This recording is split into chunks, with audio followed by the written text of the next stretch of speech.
Bienvenido a su programa Hablemos de Salud. Yo soy la doctora Jessica Álvarez y hoy contamos con la presencia del doctor Leonardo Andújar. En breve conversaremos un poco con él.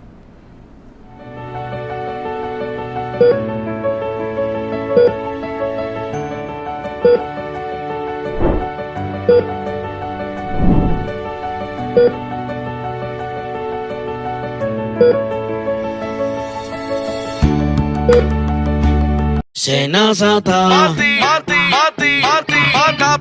es que cualquier pregunta que tú quieras saber, llama que aquí estamos para resolver. Marca el asterisco 737 y te ayudaremos en un 2x3. Tenemos una oficina virtual, cualquier proceso tú podrás realizar. Consulta, traspaso, requisitos y cita. Tenemos a Sofía, tu asistente virtual. Te va a ayudar en la página web, también en Facebook y WhatsApp. Llama que Senasa.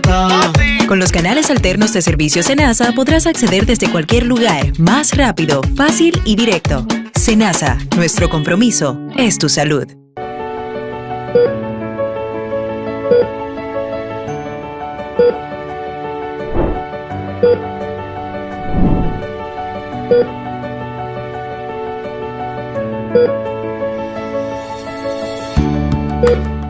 Como dije anteriormente, hoy contamos nuevamente con la presencia del doctor Leonardo Andújar. Doctor, un placer tenerlo nuevamente en nuestro programa. Muchísimas gracias, para mí es el placer, un honor, ya un invitado ya... Sí, ya es usted familia acá. Exacto, dueño de la casa. Ya lo sabe, doctor, hoy vamos a tocar un tema, hemos tocado muchos temas legales, pero hoy vamos a hablar de derecho médico.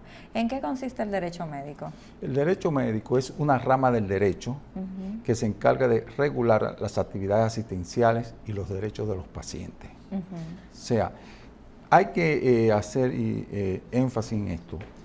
El derecho médico no es un derecho que viene a crear problemas, sino a conciliar, porque muchas veces las personas entienden, incluso los profesionales de la salud, creen que cuando le hablan de derecho, están hablando de situaciones de demanda y eso no, es para evitar situaciones de conflicto.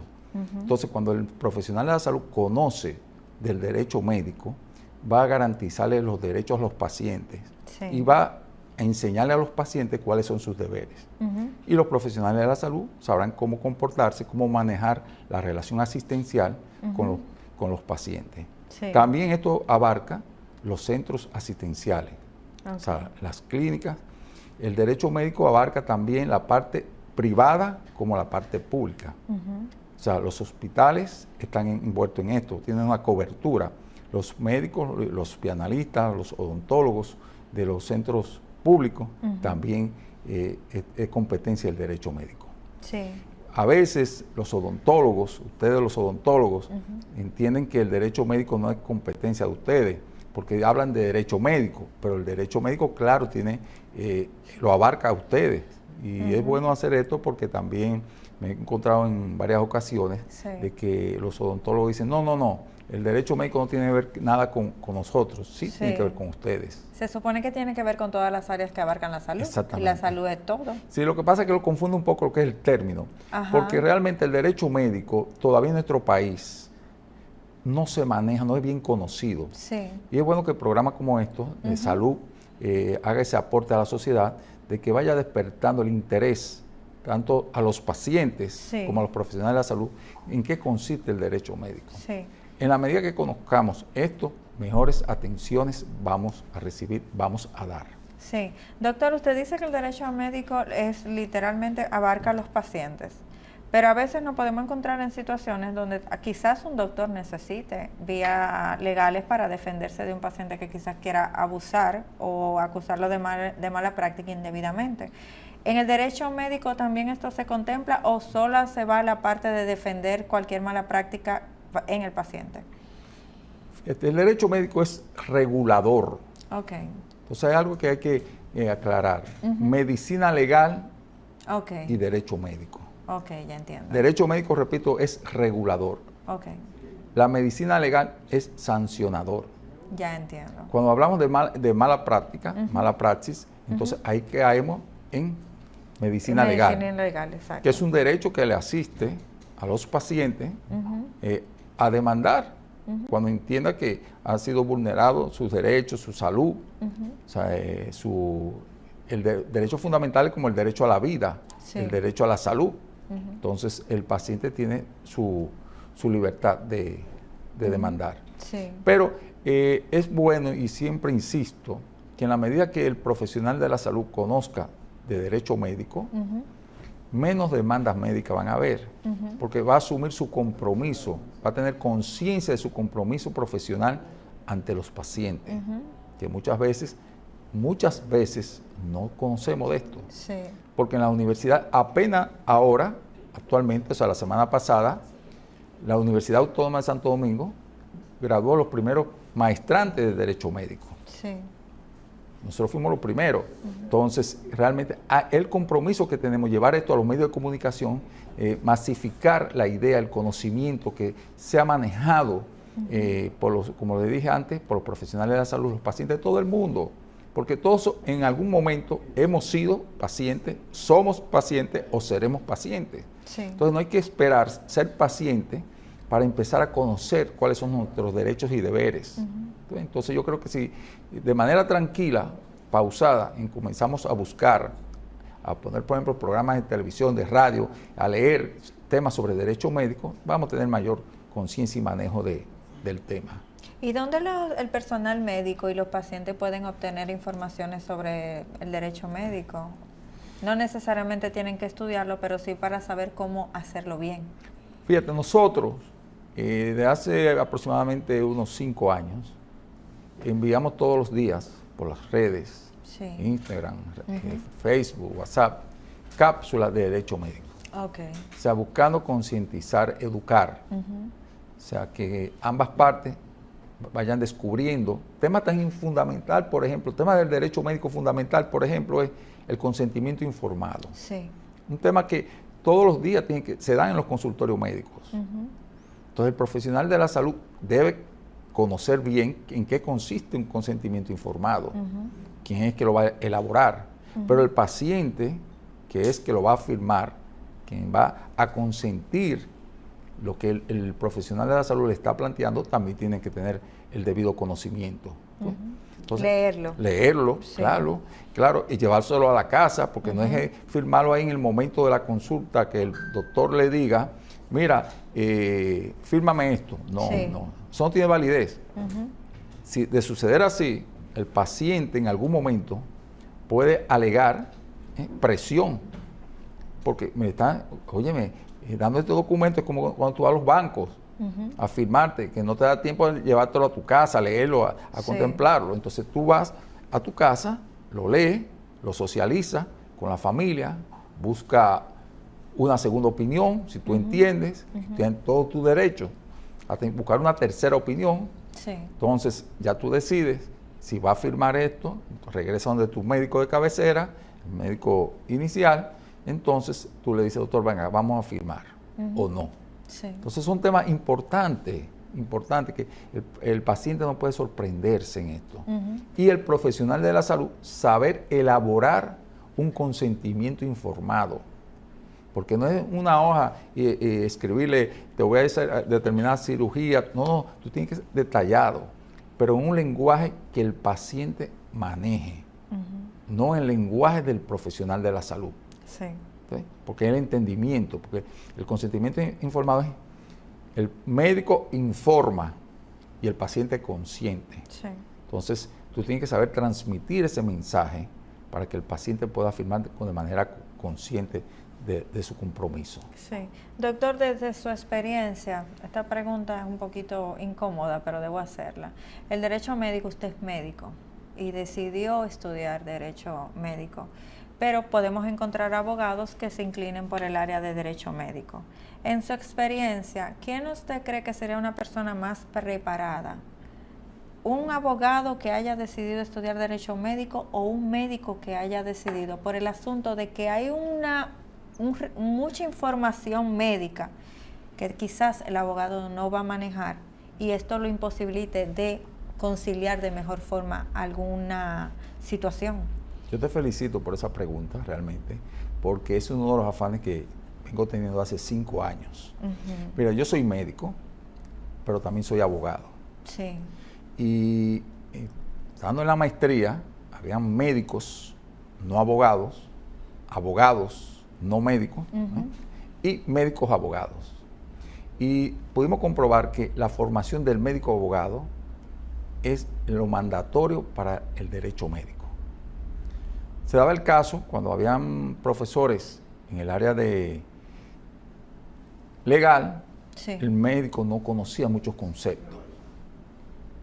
Al médico había que explicar el término como a primera instancia, según apelación, porque no maneja, no tiene por qué saberlo.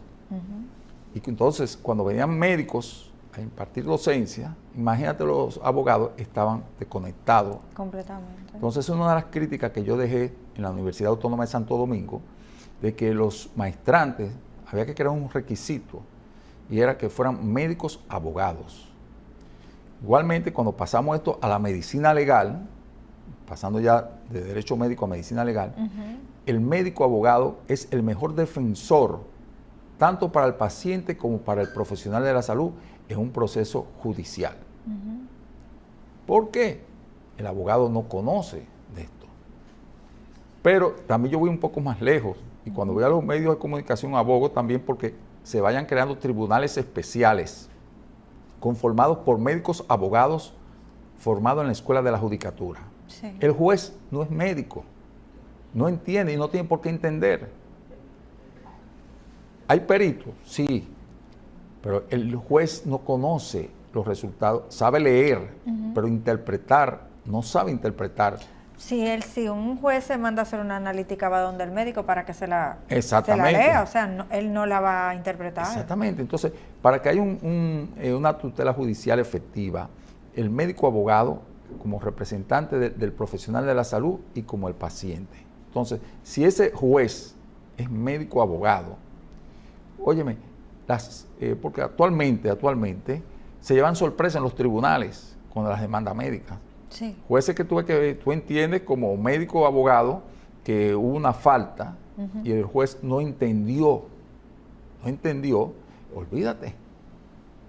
Yo recuerdo, por ejemplo, para la presentación de tesis mía de la maestría, una jurada no entendía el tema. Yo entendí, bueno, es que tú no puedes entender porque usted no es médico. Sí. Entonces, con mi exposición, fue que ella dijo, ahora es que yo le estoy entendiendo. Entonces, eso es normal para todos. Si viene alguien aquí a hablarme de ingeniería, yo no sé qué es lo que es una varilla de 3/4 para una viga de amarre, nada de esto. Sí. Entonces, ¿qué pasa? Alguien me decía, entonces hay que crear tribunales para todos. Digo, bueno, fíjate, los tribunales, las jurisdicciones se crean según la necesidad de la sociedad. Por ejemplo, años atrás no existía la jurisdicción de niños, niñas y adolescentes, sino son los tribunales civiles. Años atrás no existía la jurisdicción inmobiliaria, eso lo veían los tribunales civiles. Pero fueron creciendo tanto los casos, se fueron siendo tanto especializados, que hubo la necesidad de crear eso. Entonces, nosotros entendemos que hay que crear una jurisdicción de medicina legal específicamente, porque cada día van creciendo más los casos. Y también crear la parte, y ahí entra el derecho médico, la parte de la mediación, conciliación, Sí. que hay que aprender a conciliar. O sea, un organismo neutral que lleve los casos, incluso puede establecer un prerequisito en el sentido de que antes de llevar los casos a los tribunales, que sea pasado por una instancia de conciliación. O sea, como se dice en los mecanismos alternos no judiciales, Cierto. de solución de conflictos. Entonces, conocer esta parte, porque muchos casos pudieran resolverse en la conciliación. Nosotros tenemos una institución que está jugando esto, o quiere jugar a esto, que es la Proconsumidor. Okay. Y se consiguen algunas cosas a través de Proconsumidor. Y yo tengo resultados a través de Proconsumidor. Pero Proconsumidor no tiene un departamento de médicos abogados, son abogados. Entonces, sucede el mismo tranque que sucede en los tribunales. Sí. Entonces, Proconsumidor debe de ampliar, especializar porque cada vez va más, por ejemplo, casos que van mucho a Proconsumidor, son los casos cuando los profesionales de la salud o los centros de salud se niegan a entregar el expediente clínico al paciente.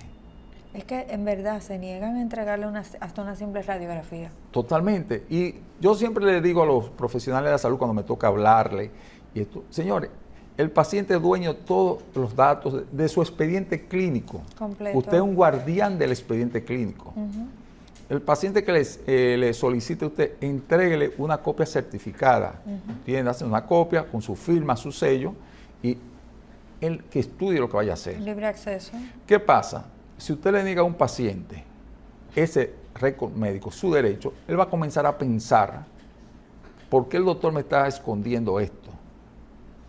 Y a lo mejor no era para demandar, porque tenemos la creencia que cuando el paciente exige una certificación, algo, es como para demandar. No, hay pacientes que tienen sus archivos personales, que les gusta guardar todos sus resultados y todo esto.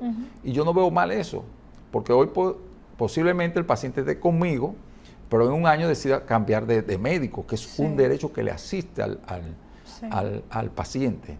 Sobre todo con toda esta ARS, porque antes había un sentido de lealtad, entre comillas, con el profesional de la salud y el paciente, porque los seguros no permiten, o sea, no existían primero los seguros, entonces el paciente se quedaba con el profesional de la salud. Cuando surgen los seguros, entonces es que comienza el paciente a saltar de médico en médico, porque el seguro le permite una cartera de profesionales. Si son pediatras, por ejemplo, muchísimos pediatras, 100, 300 pediatras, si son cirujanos también, entonces vive eligiendo, tiene una libertad para hacerlo. Pero realmente el profesional de la salud debe entregar ese expediente al paciente y así evita esta situación. Y los casos, yo insisto, aunque en mi forma, yo soy, en primera instancia yo soy conciliador, me gusta la conciliación, podemos buscar esto. Los profesionales de la salud tenemos que aprender también tenemos el derecho de presunción de inocencia muy arraigado. No, yo no cometí esto, y nos encerramos en esto, y realmente no permite un proceso de conciliación. Entonces esos son casos que tenemos entonces que llevarlo a los tribunales. Somos humanos. Exactamente.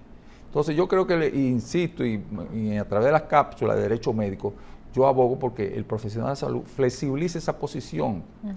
En la medida que tú puedas mantener esa comunicación, esa apertura. Y óyeme, yo he tenido casos que el profesional de la salud ha reconocido que cometió una negligencia y han desistido de la demanda. Porque el paciente lo que quería era que lo Exactamente, aceptara. una satisfacción. Hay la impresión en la sociedad de que el paciente quiere sacarle dinero, en palabra popular, al profesional de la salud. Sí. No, el paciente lo que quiere es una respuesta al dolor que tiene por una negligencia que se cometió. Entonces, si tú eres honesto, el paciente ve esa actitud, óyeme, desisten de la demanda. Pero, ¿qué hacemos? Si mantenemos una buena relación médico-paciente desde el principio, aunque el profesional de la salud haya cometido una negligencia, porque somos humanos, aunque haya cometido esa negligencia, no lo demandan. Doctor, pero yo creo que hasta aceptándolo en el momento de que ocurra. Claro. Mira, tuve una situación, esto se me complicó, sucedió algo que no esperaba, ya eso queda ahí. Yo tuve un caso una vez, hace ya unos años, que tuve que llevar a los tribunales. Y yo le decía a esa doctora, mire, concilie con mi cliente. El perfil de mi cliente no es traer esto, pero se le murió el hijo. Tiene un dolor, una insatisfacción. No, doctor, yo no he cometido negligencia. Y doctora, yo tengo entendido que usted ha cometido negligencia. Y efectivamente el tribunal terminó condenándola. Si ella hubiese conciliado, porque también hay otro punto, y esto en todas las áreas, no solamente en el derecho médico y medicina legal. A veces los abogados dificultamos los procesos de negociación. Pero el médico abogado moralmente está comprometido con que la verdad, del punto de vista, lo que es la medicina, prevalezca. Difícilmente un médico abogado, sabiendo que no hubo una negligencia médica, se compromete a llevar un caso a los tribunales. Sí. El abogado que no es médico, que no tiene esa formación, obviamente, para él todo es mala práctica. Y le pone la cabeza, como yo le digo a los clientes, hidrocefálica. Le pone la cabeza grande, esa doctora cometió esto, ese doctor cometió esto, pero él no sabe de esto. Entonces, ¿qué pasa? Que ese abogado, que no es médico, le está hablando al paciente el idioma, en la sensación que él quiere, o sea, y el paciente encuentra un respaldo en ese abogado. Y a veces ni siquiera hay razones para demandar. Totalmente, así es. Pero también sucede en el campo de la odontología. Sí. También esto sucede porque las demandas odontológicas están creciendo cada día más. Ciertamente. Sobre todo en estos procesos, por ejemplo, ortodónticos, de estética, implante. En todo caso hay, por ejemplo, de dos odontólogos, implantólogos que realmente vamos a ver qué pasa. Estoy buscando una conciliación para no llevar estos casos a los tribunales, porque yo creo mucho en la conciliación. Creo mucho en la conciliación. Si no responde, si no es válida la conciliación, entonces tendremos que irnos a los tribunales. Pero el derecho médico es conciliador, regulador. Nada de estar litigando y creando presión a los profesionales de la salud, ni que el profesional de la salud, por ejemplo, en el caso de uno que es médico abogado, me interesa que sepa el profesional de la salud que tiene un aliado en la posición de uno como médico abogado. Que el paciente vea que tiene un aliado también. Y lo podemos hacer si hacemos un ejercicio con honestidad, tanto sea del parte del médico o del paciente, tú puedes conseguir ese concepto de que te vean como un conciliador. Doctor, eso es como un terapeuta familiar que va a resolver una situación literalmente. Así o sea, es. Porque al final entre una demanda y otra que vemos también a veces mucho ego, mucho dolor. Entonces cuando ego y dolor se juntan, es una bomba de tiempo. Totalmente. Mira, yo tuve un caso hace como un mes. Fue un pariente del paciente que murió. No la esposa, un pariente. Y quería demandar. O sea, ella, digo, pero mire, usted no tiene calidad para demandar, lo primero. Porque es la esposa que tiene calidad. Sí. O sea, ella era familia en segunda generación, entonces, digo, pero vamos a hablar con la viuda. La viuda no quiso hablar. Sí. Porque la viuda estaba conforme con el manejo que se le había dado. Entonces, el familiar que me abordó quería demandar por una insatisfacción, algo de ese ego, situaciones familiares, parte del mismo dolor incluso, porque, oye, una pérdida, nadie está preparado. Nadie la quiere. Nadie la quiere, sobre todo cuando son pacientes que llegan al centro de salud que tú ni te imaginabas que iban a encontrar la muerte. Ahí tú ves. Exacto. Entonces, ese caso no prosperó, o sea, porque no había con quien se hiciera responsable de esa demanda, porque la viuda no estaba dispuesta a demandar. Sí. Entonces, por eso digo, es importante la conversación, hablar, la sinceridad. Si esto se logra, difícilmente sigan creciendo las demandas médicas, que todos los días... Le iba a preguntar, ¿cuáles son las áreas más afectadas ahora mismo en demandas en nuestro país? Los ginecotetras, los ortopedistas, los anestesiólogos, los pediatras. Fíjate, no te estoy mencionando los estéticos, ¿verdad? No, todavía no es. Y cualquiera piensa que lo estético. Exactamente, por eso te lo digo, te hago la salvedad, porque los estéticos no son los más demandados. Lo que pasa es que la parte mediática es la que más asume esto. O sea, una mujer, regularmente es una mujer que se ve afectada, coge para un medio de comunicación y ya eso, óyeme, se multiplica como... Doctor, pero yo siento también que en el área de la estética los doctores se cuidan mucho más. Me refiero a nivel de seguir los reglamentos y los consentimientos, porque reciben muchos pacientes internacionales. Sí, ciertamente, si hay una especialidad que está poniendo énfasis en esto, son los cirujanos estéticos, los que tienen que ver con la parte estética, porque se ven sometidos a esto, tú ves, realmente. Pero, ¿qué pasa? Como dicen por ahí, cada quien cuenta... Cuenta a su manera, exacto. Sí. Va una paciente a un medio de comunicación, ella lo va a expresar a su manera. Claro. ¿Sí? Sí. Entonces, por eso yo cuando alguien me habla, yo escucho trato de escuchar los dos lados. Porque óyeme, como médico abogado te hablo, o sea, porque uno tiene que tener un criterio, porque iniciar un proceso judicial, aparte de lo costoso, la sobrecarga emocional que esto significa. Nadie gana. Óyeme, aunque gane, pierde realmente. Pierde porque el juez condenó, ok, pero tu pariente murió. Exactamente. ¿Ya? Te condenó que a 5, 10, 15, 20 millones de pesos, en el caso hipotético, que no es por ahí. No vale el familiar que no, murió. Exactamente. O sea, es una sobrecarga realmente emocional para todas las partes. Sí. Por eso yo insisto en que el tema de derecho médico sea manejado en su amplitud, que la sociedad tenga mayores conocimientos, tanto de la parte del paciente como el profesional de la salud, y que si hay alguna diferencia, que siempre van a haber diferencias, es una realidad, que busquen la parte de la mediación, de la conciliación, y agoten ese proceso. Sí. Doctor, ¿usted cree que en algún momento vamos a necesitar que el abogado médico también se subdivida? ¿A qué me refiero? Así como ustedes tienen tantas áreas de la medicina y las demandas caen por áreas, quizás vayan a necesitar un médico abogado que se especialice en el área de pediatría, que sea pediatra ya previo, y esto le da un plus para ejercerlo de mejor forma. Totalmente, sería lo ideal. Sí. ¿Qué pasa? Actualmente habemos muchos médicos abogados. Sí. Y posiblemente casi en todas las especialidades. O sea, cirujanos, hay médicos abogados cirujanos, Doctor, estéticos. Pero están escondidos, porque usted es uno de los primeros que yo conozco. Lo que pasa es que no todos son litigantes. Entiendo. No todos se atreven a tocar este tema. Que han estudiado Derecho solamente por una inquietud personal. Entiendo. Sea que le haya tocado una situación X con un paciente, o simplemente preventivo, vamos a llamarlo así, voy a estudiar Derecho por si acaso, para conocer. Entiendo. Pero no todos los médicos abogados han ido a los tribunales. No tienen la formación, no tienen,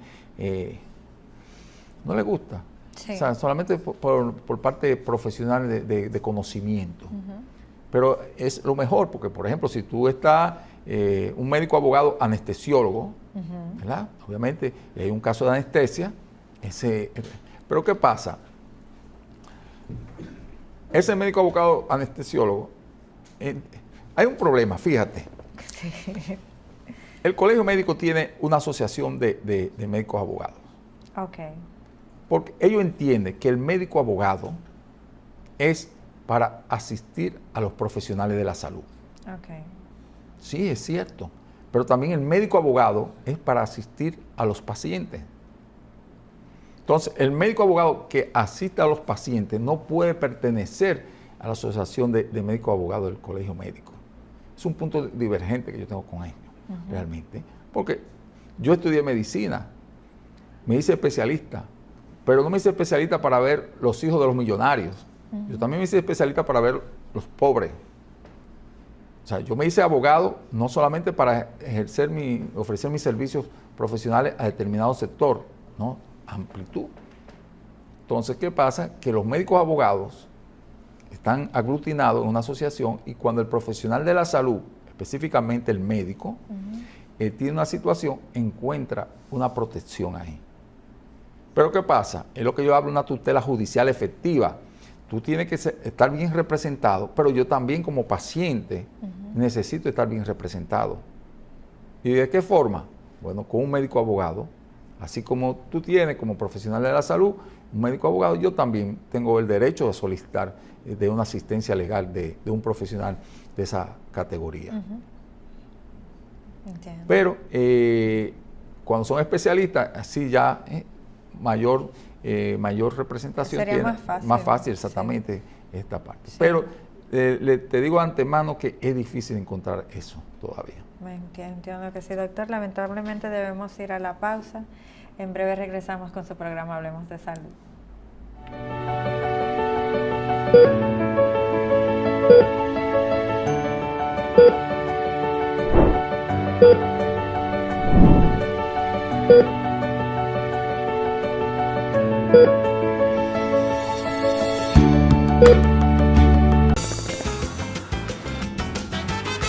Juanchi, dime a ver. Oh, tranquilo, aquí en lo mío, organizando la bodega. Mira todo lo que me llegó. Epa, pero bien ahí. ¿Y tú qué? Cuéntame de ti. Aquí contenta. Acabo de ir con mi cédula a empadronarme.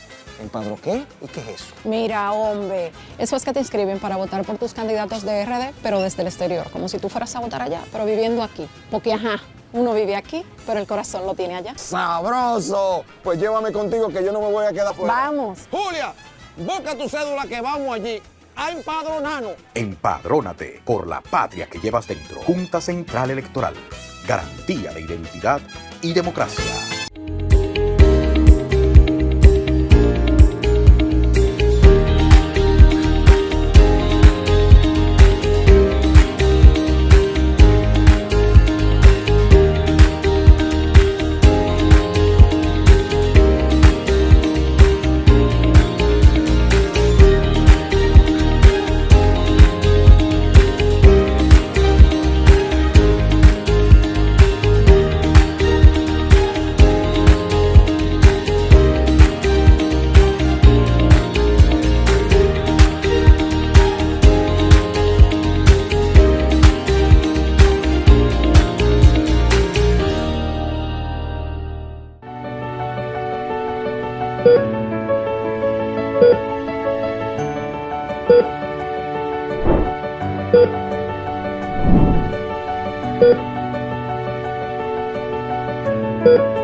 Regresamos nuevamente a su programa Hablemos de Salud con el doctor Leonardo Andújar. Doctor, ha hablado mucho de la parte de conciliación.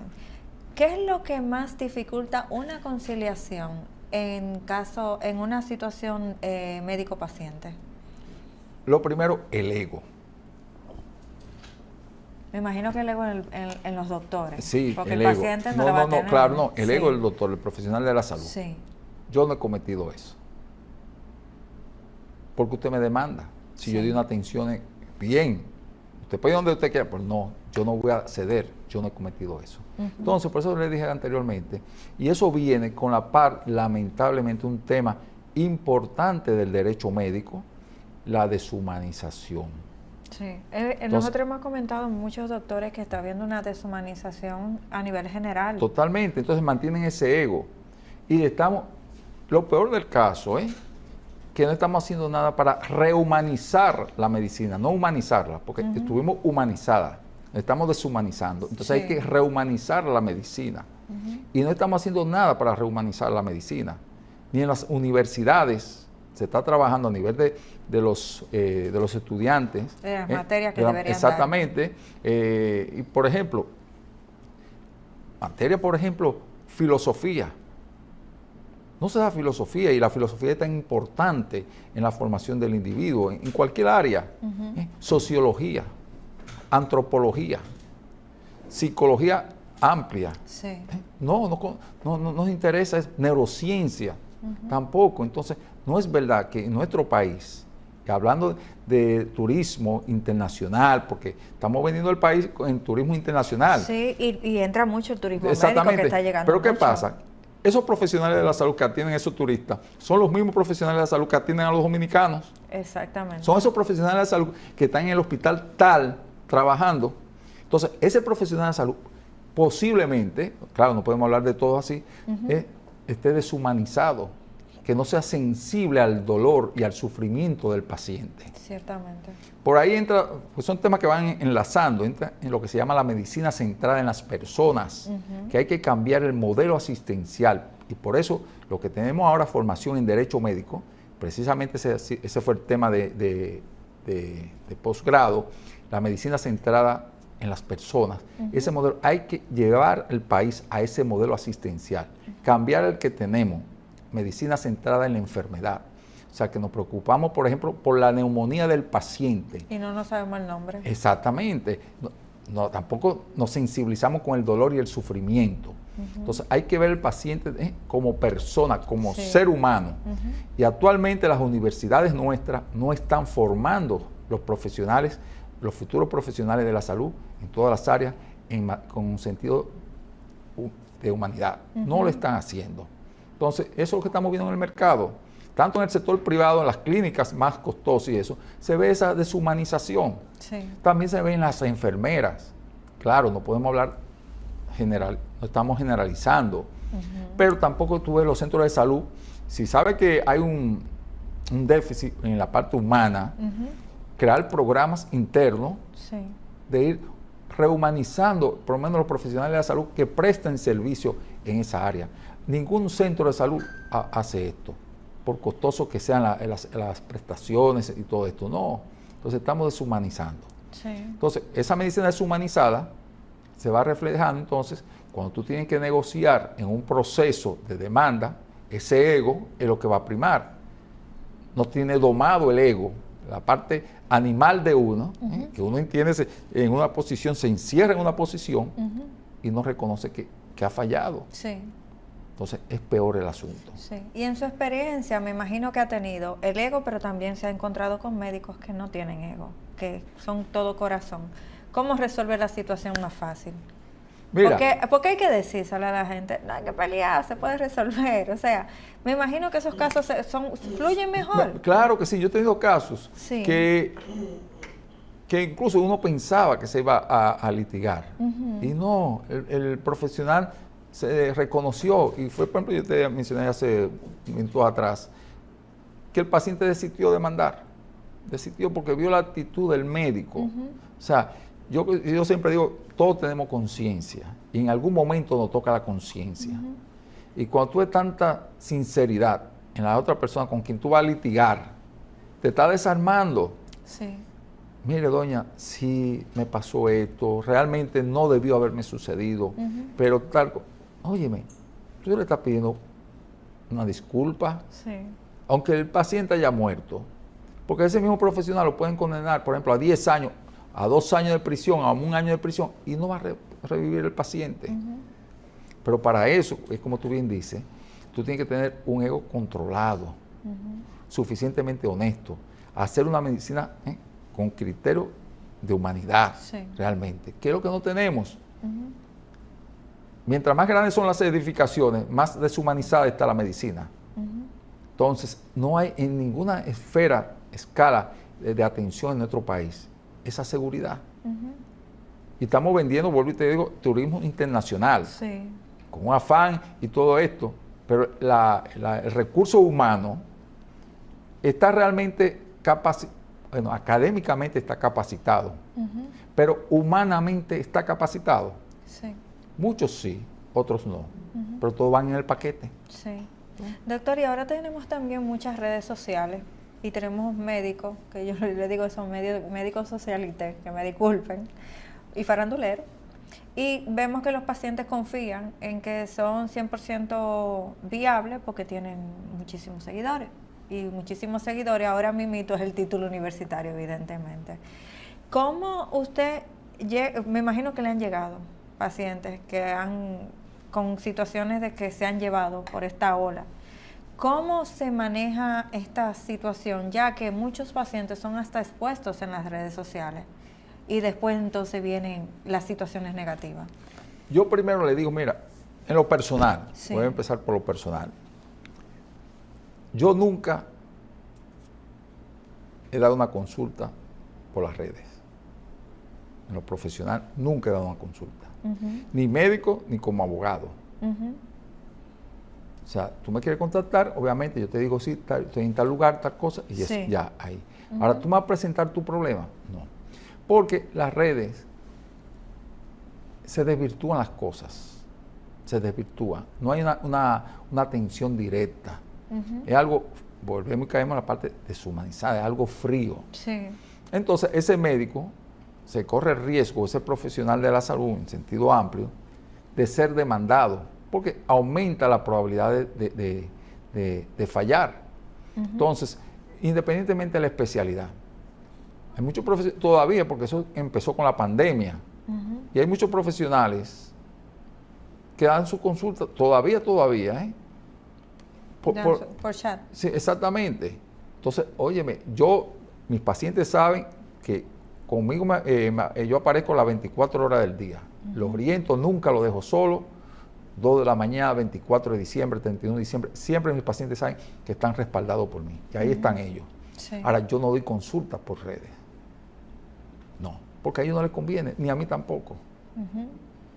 Yo prefiero, si no tienen dinero, darle hasta la consulta gratis, pero no corremos un riesgo de esa índole. Entonces, el profesional de la salud, como bien dice, mientras más visto me da, más like, soy más conocido y esto. No, cuidado con eso, cuidado con eso. Las redes las utilicen para otras cosas, para crear amistades más amplios, exponer ideas y eso, pero no encerrarse a impartir consulta realmente. A mí, yo tengo mi criterio. Igualmente ahora estamos viendo en los medios de comunicación que las universidades cada vez están coincidiendo, porque ya hay varias universidades que están coincidiendo con las clases virtuales de nosotros. Ay, sí. Yo estoy en contra de esto. Sí, el aprendizaje no es el mismo, la calidad del profesional que va a salir no es igual. Entonces, no sé cuál es el afán, me imagino cuáles son el afán de las universidades. Hay materias que sí pudieran, pero estamos hablando de informática, inglés, ese tipo de cosas. Pero ¿cómo tú vas a dar una neurología? Sí, neurología, ¿Cómo la vas a dar cosas online? Pero óyeme, anatomía, que hay que tocar el cuerpo. Pero hay algo tan sencillo, digo, no es sencillo, y con el perdón de los dermatólogos, dermatología. La piel, tú tienes que ver la reacción de la piel para saber qué.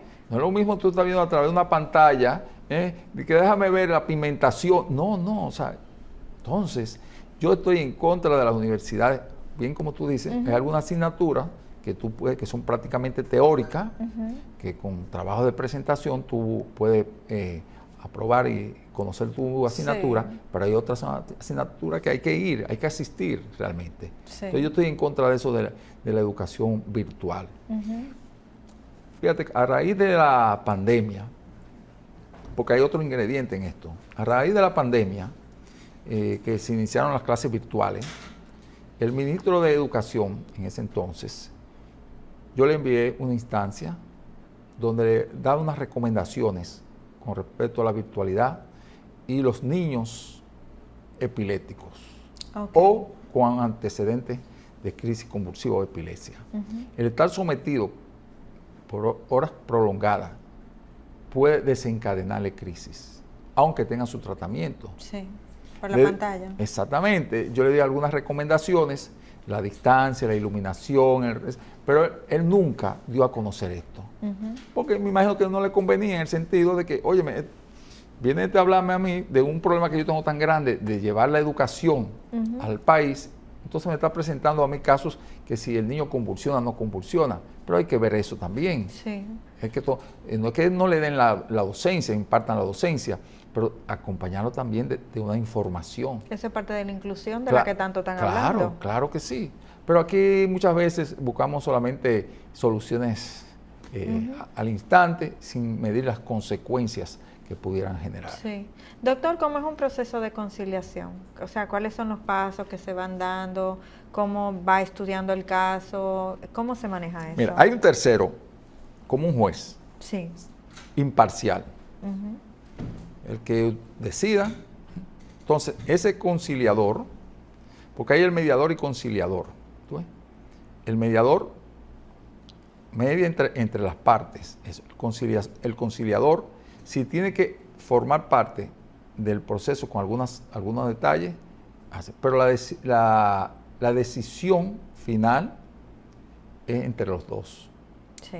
Por ejemplo, eso lo hace, por ejemplo, como dije, proconsumidor. Tú vas a un caso en proconsumidor, hay un abogado que va anotando, escucha una parte, escucha la otra. Ellos no toman decisiones. Sí. No hubo acuerdo, levantan acta de no conciliación. Entonces tú te vas entonces a los tribunales, con esa acta de no conciliación, inicia un proceso. Ahora, llegaron a acuerdo, entonces levantan acta de conciliación y se comprometen los dos, dependiendo de cuál sea el tema, a cumplir. Entonces, el proceso de conciliación yo entiendo que debe agotarse siempre. Sí. Debe agotarse. Y no tiene que ser una figura del otro mundo en cuanto a preparación, sino alguien que los dos entiendan que le merece respeto, que pueda manejar, equilibrar las emociones y los puntos de vista, las partes oscuras de los dos y esto. Eso. En el proceso de conciliación es como un desahogo de ambas partes, de cómo se manejó la situación o se presentan pruebas. También. Sí. Por ejemplo, el primero es tú manifiestas tu situación X. Entonces, cuando tú externas esto, entonces tú presentas las pruebas por qué tú mantienes esta posición. La otra parte también se defiende. El conciliador está ahí porque ya estamos trabajando emociones, que en cualquier momento, cualquiera de los dos puede alterarse. Sí. Explotar. El conciliador tiene que manejar esto. Sí. Entonces, ir manejando el debate, utilizar un término. Entonces, ya ahí llegan a una conclusión. Y casi siempre se llegan a muchas conclusiones. Incluso a nivel internacional, por ejemplo, en México está muy fortalecido esta parte de la conciliación, la mediación, el arbitraje ya para otras áreas. O sea, y eso está en boga. Y aquí, por ejemplo, de los pasos de mediación, de la solución de conflictos no vía judicial, por ejemplo, el Departamento de Familia, aquí en la ciudad de Santo Domingo, tiene sí, lo tiene, de conciliación. Y eso funciona. Sí. Funciona. Hay se neutralizan muchas personas. Sí. Entonces, que se evitan ir a los tribunales, los conflictos. Pero, ¿qué pasa? Para tú acudir a ese lugar, tiene que ser de manera voluntaria. No es porque yo te notifique con un acto alguacil, no. Yo estoy decidido a darme la oportunidad a conversar con mi expareja y a ventilar esto. Tenemos intereses en común, los hijos, por ejemplo, y ya, pues, pero es la voluntad de ambas partes. ¿Y en la parte médica también tiene que ser a voluntad? Voluntad. No es por notificación, que yo te voy a notificar un acto alguacil, que nos vamos a juntar. No. Por ejemplo, si es por Proconsumidor maneja esa parte. E incluso, es bueno esto que la población lo sepa, que esto no tiene ningún costo económico para el paciente, ni para el profesional de salud el que demande, porque también el profesional de salud puede demandar al paciente. Pero todo eso se encarga Proconsumidor. Quien notifica es Proconsumidor a las partes. Tal día, entonces se reúnen y se ventila. Incluso en una primera vista no llegaron a acuerdo, entonces le dan oportunidad a otro encuentro. Justo eso le iba a preguntar, que ¿cuántas vistas son necesarias? Dos, no más de dos. No. Y puede darse también el caso que citen a la otra parte, no fue. Primero esperan espacio de 30 minutos, le dan por los tapones y todo esto, o sea, pero ok, si no fue, entonces hacen una segunda citación. Entonces, si no acude a esa segunda citación, entonces tú con esa certificación que se levanta ahí, entonces tú apoderas a los tribunales. Entiendo. Doctor, en su porcentaje de pacientes que se quedan en conciliación y que se van a licitar, ya que se van a tribunales, ¿cuál es usted está manejando ahora mismo? Bueno, te voy a decir la conciliación. Sí. Sí, existe. Y yo me alegro mucho. Aunque yo soy litigante, me gusta eso, pero las cosas hay que ponderarlas. Sí. Hay que ponderar, y como te dije algo, es diferente el médico abogado en un proceso de medicina legal o de derecho médico a la participación del abogado que no es médico. No tiene esa parte de identificación de sensibilidad. Difícilmente un médico abogado, sabiendo que no hubo una negligencia, procese ese expediente en un tribunal. Difícilmente, de eso yo estoy seguro. Ahora, el abogado que no tiene la formación, lo puede hacer porque esa es su forma de vivir, por desconocimiento, un sinnúmero de cosas, que el médico abogado no. Por eso yo mantengo siempre ese mensaje a la población, que utilicen los médicos abogados en caso de algún conflicto, pero que eviten los conflictos a través de la conciliación, de reconocer los derechos y todo esto. Doctor, ¿y usted no cree que haya una balanza entre el aumento de las demandas y las clases online y las preparaciones online? O sea, coincidencia. Entiendo que para medir eso todavía estamos muy recientes. Ok. Tú ves, porque apenas en nuestra formación aquí, estamos hablando de la pandemia para acá. Sí. Pues, todavía esos efectos, por ejemplo, si son los estudiantes de medicina o especialistas, si son estudiantes de medicina, ahora es que se deben estar incorporando a la sociedad. Sí. Pues, y los especialistas ya hicieron parte presencial, porque por ejemplo el cirujano necesita estar presencial. Claro. Habrán algunas técnicas, algunos temas, por ejemplo el manejo, por decirte algo, el manejo postoperatorio. Exactamente. Después más nada. Exactamente. Pero necesita del contacto con el paciente. Claro. Eso sí. Y yo creo que sí, si haciendo algo prospectivo, yo creo que van a haber más demandas médicas. Doctor, ahora está surgiendo, creo que es nuevo, que no se puede, el no acceso a pacientes, sino que la práctica sea en modelos, pero no tocando pacientes. Y esto se quiere llevar a la universidad. ¿Qué tanto puede afectar eso a la práctica médica? La deshumanización. Vamos a tocar un tema, la inteligencia artificial. En la medida que se vaya desarrollando la inteligencia artificial, la deshumanización va a seguir avanzando. Porque la inteligencia artificial es importante, no estamos en contra, claro que es importante para la parte académica, para la parte de investigación, pero la parte asistencial, oye, necesitamos ese calor humano, ese contacto directo, que el paciente, oye, el médico toca al paciente. O sea, incluso es uno de los pasos en la parte de semiología médica, la palpación, la percusión. ¿Cómo tú puedes hacer eso de manera virtual? Sí. Y al paciente le gusta. Por ejemplo, el paciente cuando ve que el profesional de la salud está en su computadora ahí fijo, se siente, no me está poniendo atención. Al paciente le gusta que lo vean a los ojos, que se identifiquen con eso. Y eso, las computadoras, todas estas cosas, proyectan más la deshumanización de la medicina. Entiendo. Entonces, la inteligencia artificial, desde ese punto de vista, que es importante, totalmente de acuerdo. Y estoy de acuerdo con esto, pero hay áreas que hay que reservarlo para la medicina clásica, tradicional, que es la asistencial, la relación médico-paciente. Entiendo. Que es la base del derecho médico, la relación médico-paciente. Doctor, lamentablemente se nos ha acabado el tiempo, pero como siempre, si alguien de la población quiere contactarlo, ¿dónde pudiera ir? Ok, mi celular es 809-910-5404. ¿Y en las redes sociales cómo lo pudiera conseguir? Leonardo Andújar Saiter, tanto en Instagram como en Facebook y en WhatsApp con el número que dije, 809-910-5404. Doctor, de verdad que ha sido un placer y bastante interesante siempre los temas con usted. El tiempo nunca nos da, siempre nos lo cortan, pero aquí estamos. Gracias. Esto ha sido todo por hoy en su programa Hablemos de Salud y hasta un próximo encuentro. Se despide Jessica Álvarez.